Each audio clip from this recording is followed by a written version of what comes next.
बघा, मी तुमच्या सगळ्यांसमोर हात जोडते, काही करा आणि देऊला हे लग्न करण्यापासून परावृत्त करा. कुठून येतेस तू आता? मला साईमांनी भेटायला बोलवलं. त्यांचं तुझ्याकडे काय काम आहे?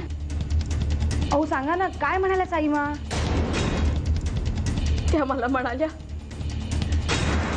हे लग्न झालं तर अनर्थ होईल. आज तुम्ही त्या देशमुखांना धमकावण्यासाठी आपल्या घरी बोलावले? अहो पण ही वेळ का आली याचा विचार का शिवत नाहीये तुमच्या मनाला? यापूर्वी नील भाऊजींच्या बाबतीतही आपल्या हातून अशीच चूक झाली होती. नील भाऊजी इतके दुखावले गेले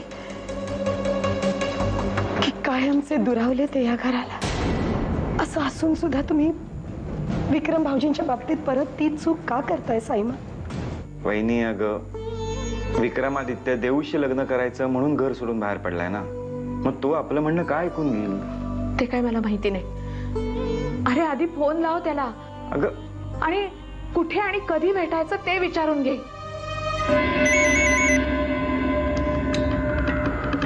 हॅलो हॅलो, विक्रमादित्य, मी मकरंद, देवयानीचा काका बोलतोय. देवयानीच्या आईला तुला भेटायचंय.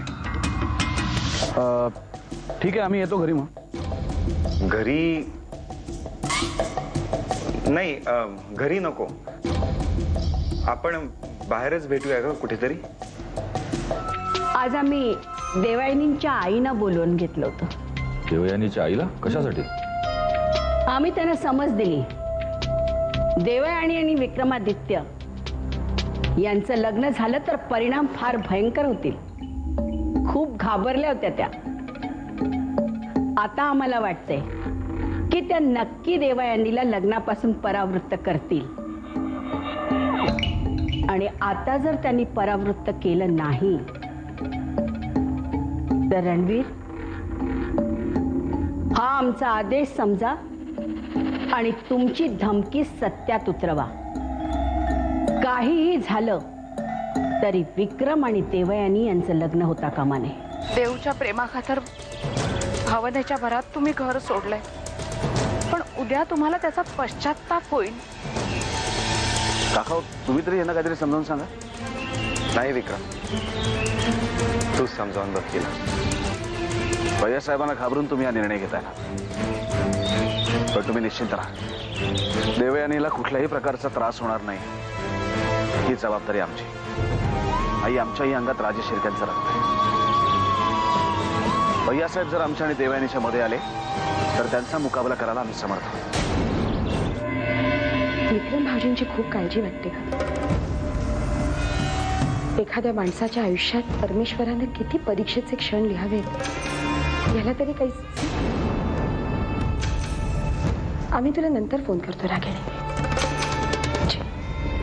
प्रियदर्शनी, नील राजे आणि आदित्य राजेंप्रमाणे तुम्हीही घर सोडून का नाही जात? कितीही समजावलं तरी देऊ काही ऐकायला तयार नाही. तेव्हा म्हटलं विक्रमला भेटून त्यालाच समजवावं, पण तोही आपला हट्ट सोडायला तयार नाहीये. तुझ्या दादूंच्या परीक्षेत आम्ही पास झालो देवयानी. खरंच? काय सांगतोस? येस. म्हणजे आता तरी आम्ही आमच्या कामाचे 30 दिवस पूर्ण केले आणि आमचा पगार आमच्या हातात आहे. काँग्रॅट्स विक्रम. उद्याच आम्ही तुझ्या दादून येऊन भेटणार आहोत आणि त्यांच्याशी बोलणार आहोत. मलाही सांग ना. तुला मी आधीच सांगितलं काय बोलणार आहोत. हा आमचा पगार.